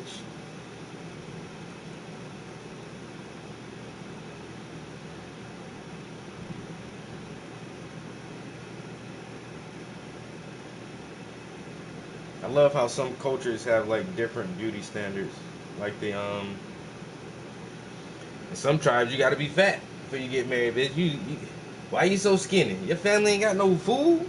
You can't eat. Look how thin you is. Man, some of them brides you gotta fatten their ass up before even the man you take them as a bride. Look, man. You show me you can feed somebody. I might take the girl off your hands. And in some tribes it be the man, where the man gotta have a big ass belly just to prove like, bitch, hey, look here now. I can eat now. You know what I'm saying? Ain't nothing cheap about me, bitch. You see this stomach? You don't get no stomach like this being cheap and poor. You can't. You can't get big like this being poor, bitch. You know what I'm saying? This stomach come from eating good.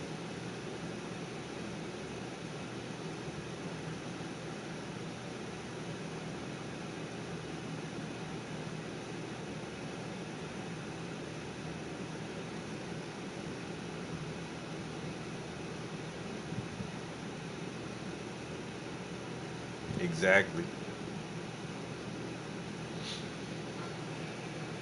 We all beautiful, all of us in our own way. That's why I love painting people, man. People just beautiful, man. I love the humans, man. I love humans, man. Can't we all just get along, man? You know what I'm saying? That's all I be wanting, man. We all beautiful creatures, man. We just need to get along, man. Stop being dickheads all the time. That's all I want. You know what I'm saying? Can I get more peace and less dickheads?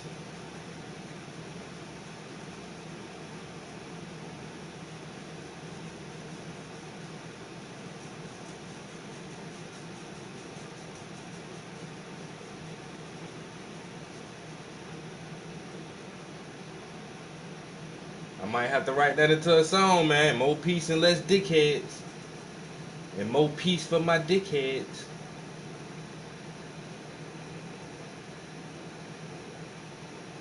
Alright, we got a little, hey man, we got a little something. I might not make that 2 hour mark. I'm telling you right now, man. I'm about to pull up. I'm about to pull up right now, man. Look, I'm trying just keep smushing some paint around. But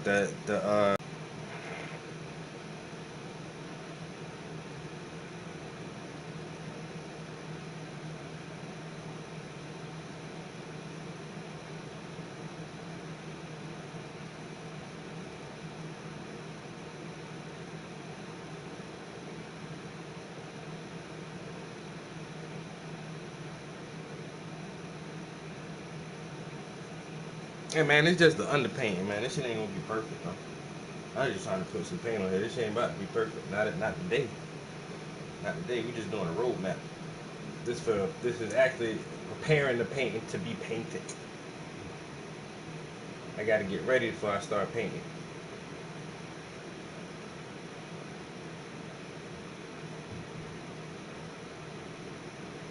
Alright.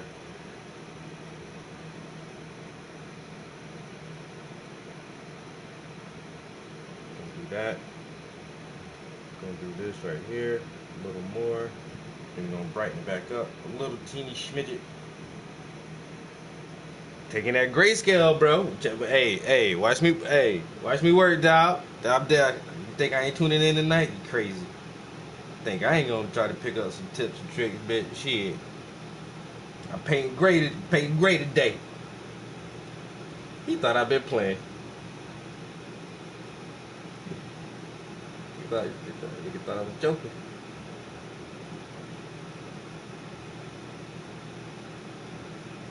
Gotta see how you do that gray, dog.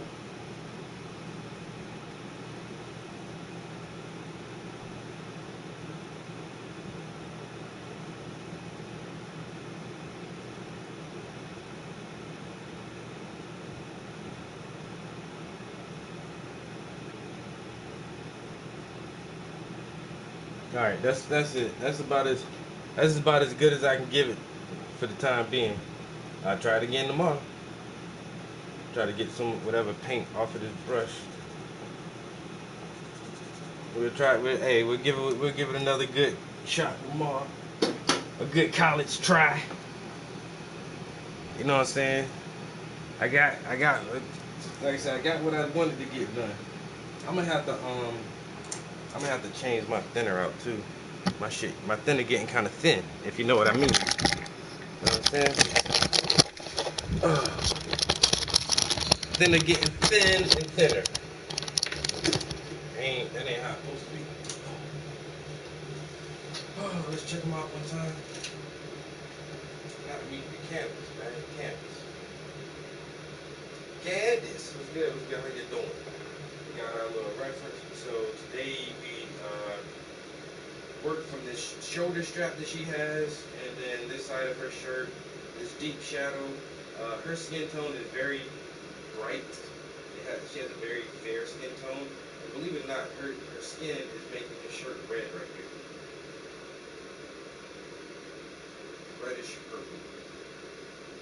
Just right on his shoulder. So we focused on this shadow area for the most part, and then we kind of dipped around and tried to fill in a little bit more of that. So we got that little bit of red in there, even in the thunder painting, so we can remember to brighten it up when we come back for the main details. But yeah, the shadows are starting to fall really nice. Some people don't like heavy shadows in their paintings. I do. I like that deep contrast of light and shadow play, man. Yo, appreciate it. Appreciate it, my guy.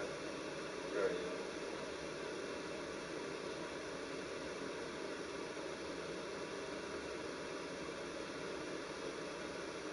Oh, I'll be in it.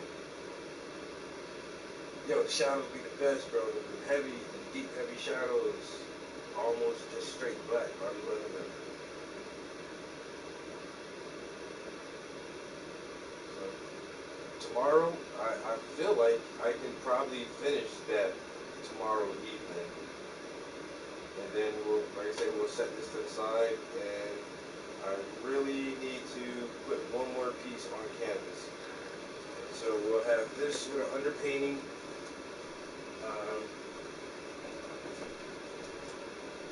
And once again, we have these two underpaintings ready to go.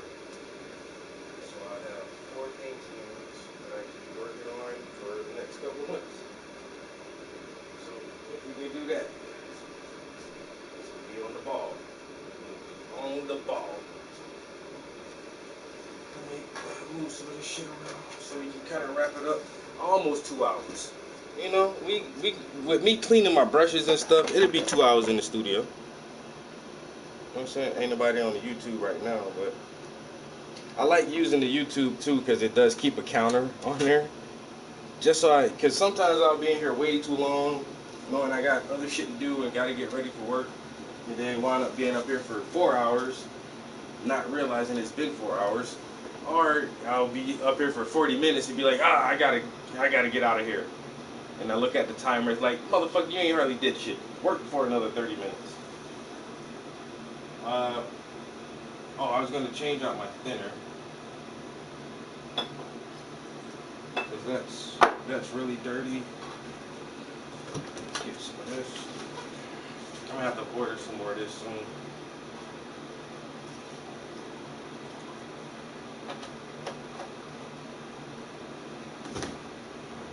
Make sure we get all our brushes clean. I've been neglecting some of my brushes lately. I don't like that.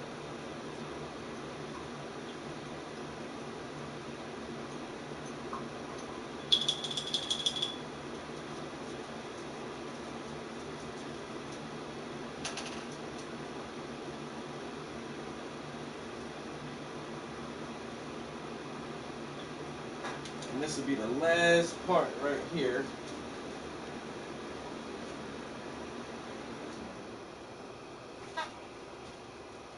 Cleaning up the brushes. While we do this, we might as well listen to some more of my AI music.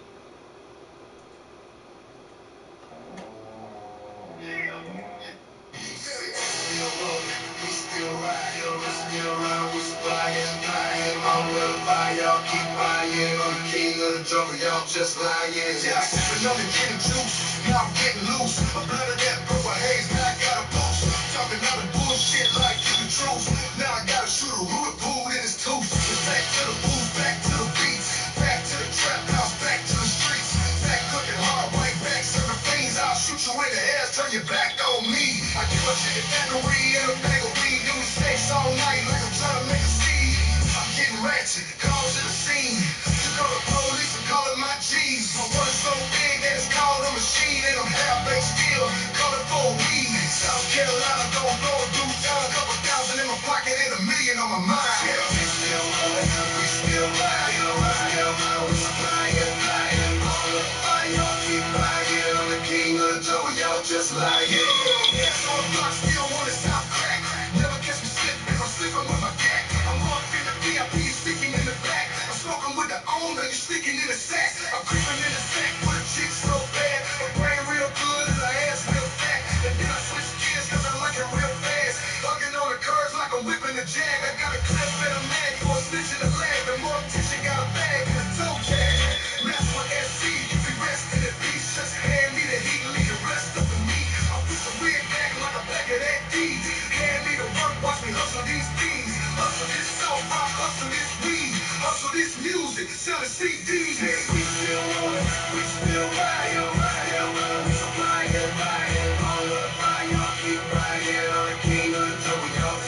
On the block, still on the south crack. When my kitchen slip, and I'm sleeping with my cat. I'm up in the VIP, sneaking in the back. I'm smoking with the old nigga, sneaking in the sack. I'm creeping in the sack with a chick so bad. I'm praying real good and her ass real fat.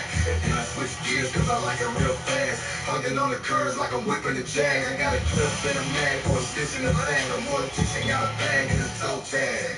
Mess with that seed, you be resting in peace. Just hand me the heat, leave the rest up to me. I push your way back like a pack of that D. Hand me the work, watch me hustle these schemes. Hustle this flat pipe, hustle this weed. Hustle this music, selling CDs. Yeah. In my heater. Alright, got all the brushes clean. And lick off. That light is off. We still riding, we some fire, all the fire.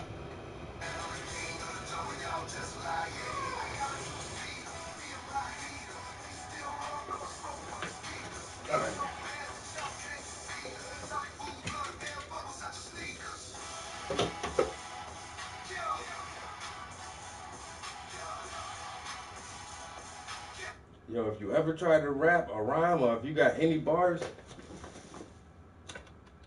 yo, Frank, thank you, bro. Appreciate it, bro. That's how I feel too, man. I ain't even gonna lie. That's why I feel like I can get up out of there. I made some good progress today. You know what I'm saying? I did a little bit of brush work. You know what I'm saying? I ain't trying to hurt nothing. I ain't trying to hurt nothing. I just trying to walk it down slowly but surely. You know what I'm saying? Bit by bit. That's why I try to do 2 hours in the evenings after work. And people say, well, when do you find time to work? As soon as I get home from work. You know what I'm saying? As soon as I get home from work. If you can work 8, 10, 12 hours a day for somebody else, you can work a couple hours a day for yourself. Even if it ain't but an hour. Sometimes 30 minutes. Something. Every day. You gotta, if you gotta go to work for somebody else every day, you need to work for your damn self too. So that's how I find the time. I feel like I owe it to myself because I enjoy painting. And if you enjoy doing something, if you really want to do something, you'll find time to do the shit. Period. You'll make time for it. Period. So I got my little 2 hours in. You know what I'm saying? Chilling in the studio, chilling with my homies in here, all the artistic folks. YouTube, I sure appreciate y'all hanging out with me, checking out the progress on these paintings. I hope y'all have a good evening, and I'll catch you guys next time. Yo, appreciate it, Omizu. See you next time, bro.